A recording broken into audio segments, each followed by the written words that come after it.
What's good? It's Woog. Pardon the rain if you hear that in the background, but we have Chris Eubank Jr., 32 wins and 2 losses, taking on Liam Smith, 32 wins, 3 losses, and 1 draw.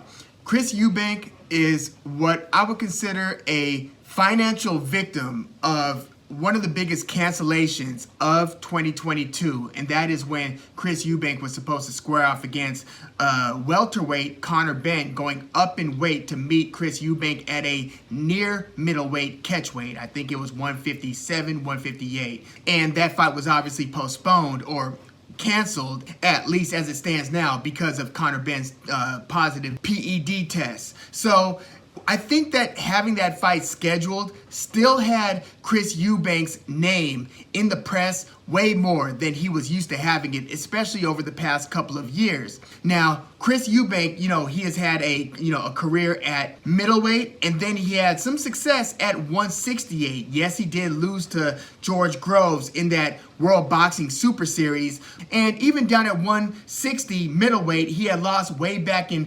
2014 against Billy Joe Saunders in a close split decision loss. So those are Chris Eubank Jr.'s 2 losses.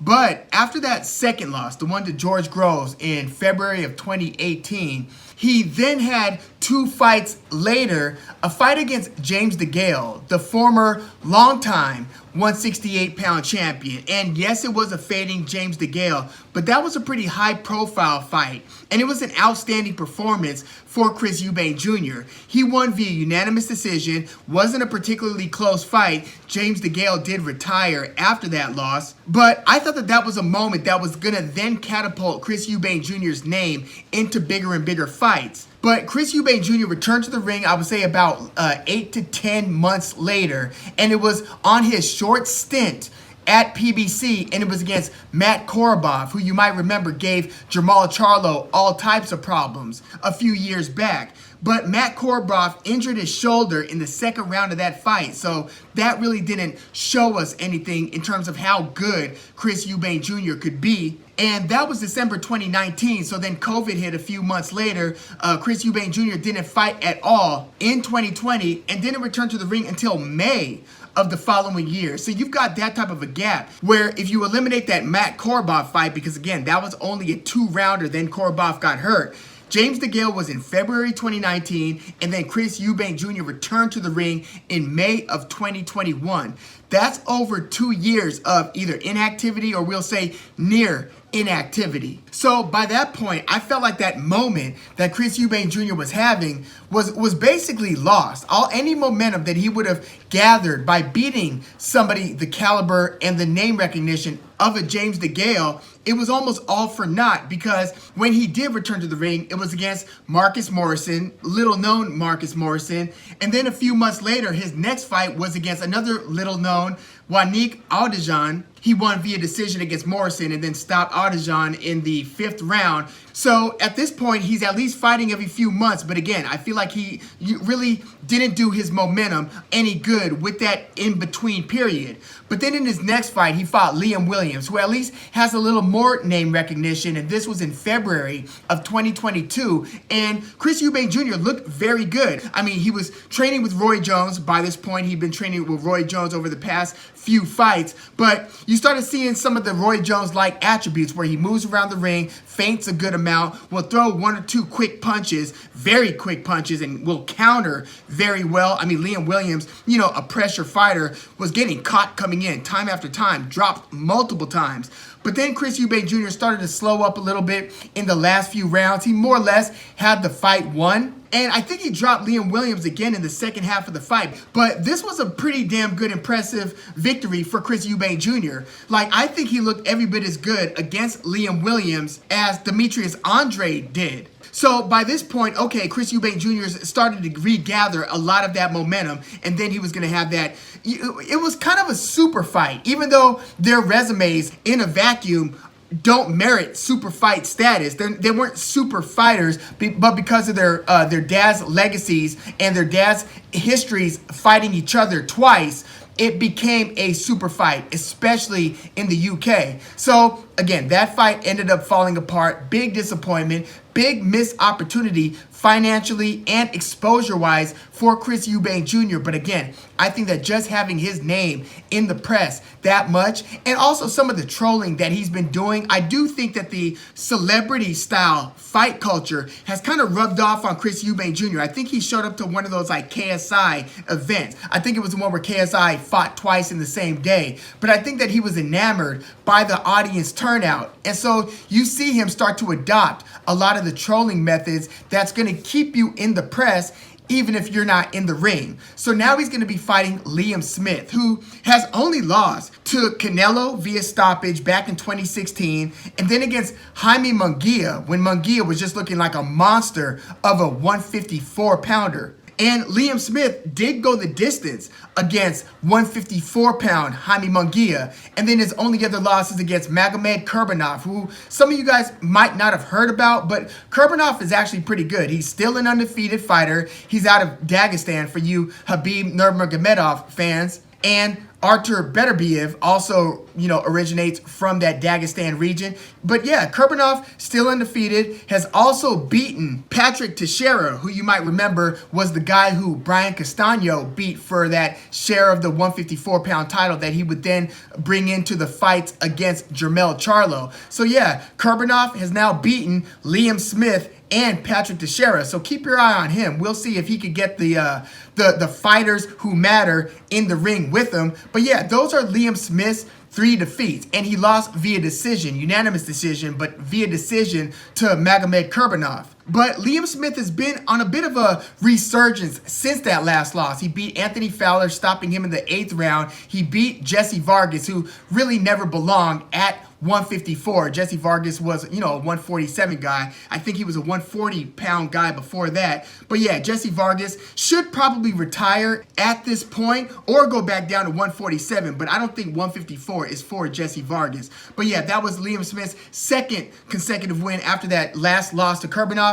And then he beat Hassan Marquinhos, and he beat him via TKO in the 4th round. So Liam Smith is back to his winning ways. But the thing with Liam Smith is it's almost like anytime he has like a very significant step up, he's usually lost those fights. Now, he's beaten some pretty good fighters. He's beaten Liam Williams twice, although one of those 2 fights was controversial. It was stopped, I think, due to a cut in the 9th round. Then they went to the cards. And then in the 2nd fight against Liam Williams, which was immediately after the 1st, Liam Smith won via majority decision. So that was another very close competitive fight. But he did beat Liam Williams twice. But Liam Smith has fought most of his career at 154, has only had that one last fight at 160 against Marquinhos, and now he's going to be fighting Chris Eubank Jr., who I don't know if he's going to have a Hall of Fame level career, but it seems to my eyes that he being Chris Eubank Jr.,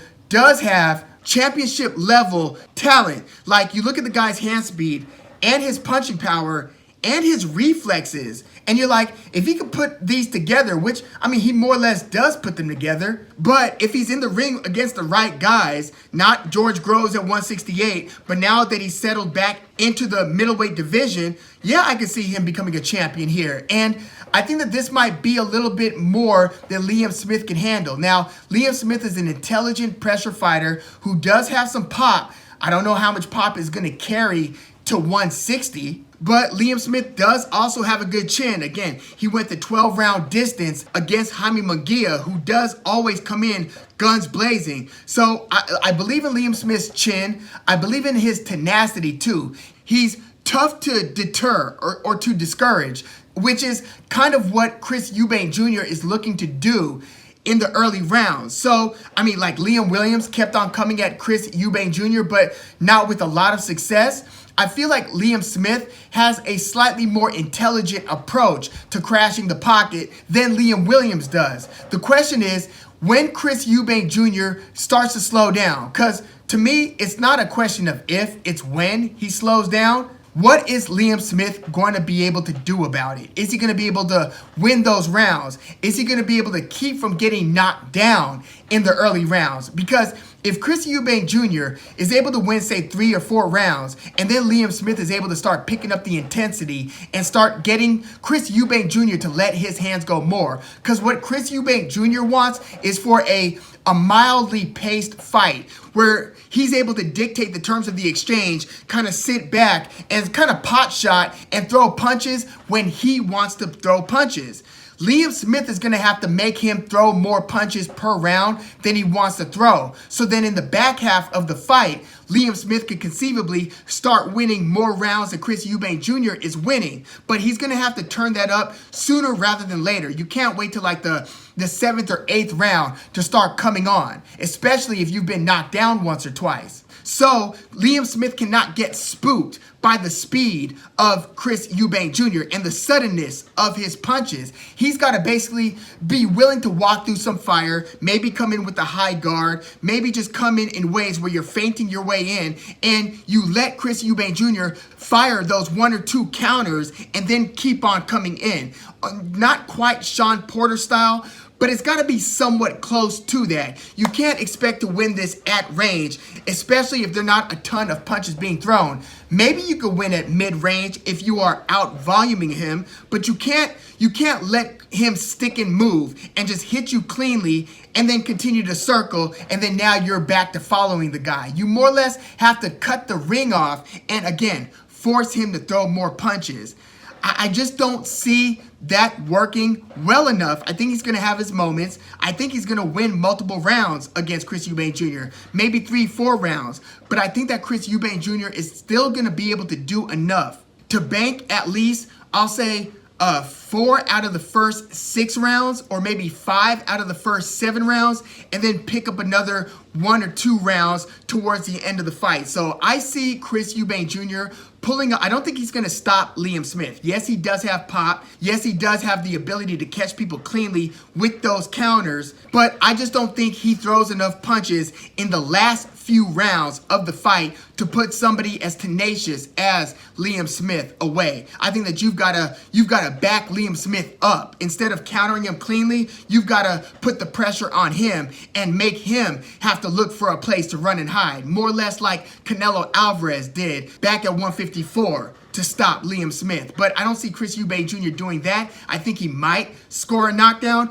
but I more or less see him winning by at least a couple of rounds here. I'm talking maybe 8 rounds to 4, something like that. If this ends up being a split decision or majority decision win for Chris Eubank Jr., then hats off to Liam Smith. I still have yet to believe that Liam Smith could fight at an elite level and win the fight at an elite level against an elite or near elite opponent, especially at 160. But yeah, let me know what your thoughts are on Chris Eubank Jr. versus Liam Smith. I do see that they are giving Liam Smith a respectable chance at winning this. Last I checked, the odds were like, I think Chris Eubank was slightly greater than a 2-1 favorite. So they're not giving him like a -400 or -500. It was like -210, and Liam Smith was like a +215, so just greater than a 2-1 underdog. So they are being respectful of Liam Smith's skill set, as they should. I just think that Chris Eubank Jr. is a little too big, especially given his style of clean punching and quick counter punching. But again, the question is, will Liam Smith be able to walk through that, keep his foot on the gas, and apply sustained pressure on Chris Eubank Jr.? I do think that if he can do that, he's got a shot at winning this one. I just think that it's more likely that Chris Eubank Jr. wins about 8 rounds here. But yeah, let me know what you think about this one in the comments. Like the video, subscribe to the channel if you were into the fight talk. I'm Woog. Thanks for tuning in.